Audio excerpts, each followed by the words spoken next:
Pelvic clock.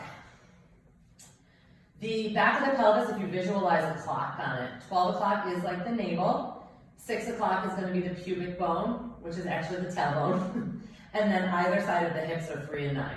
And I like to put my hands like almost making like a Ouija board over my lower abdomen, and it's going to be really slow. I want you to think like count of 5 to take the weight into the tailbone, which means the back will arch, and then you are slowly rolling until you feel your lower back or your belly button press down.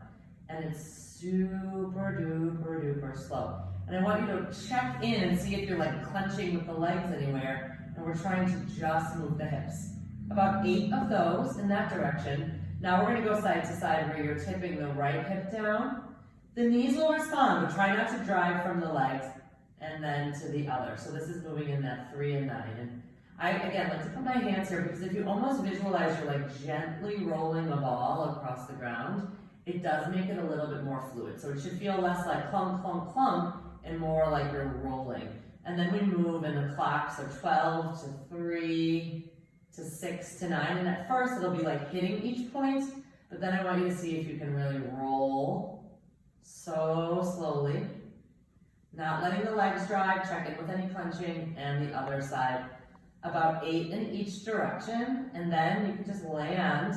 And this is a great time to do some of the pelvic floor breathing for the deep core and the pelvic floor. And you'll just feel very connected to the center.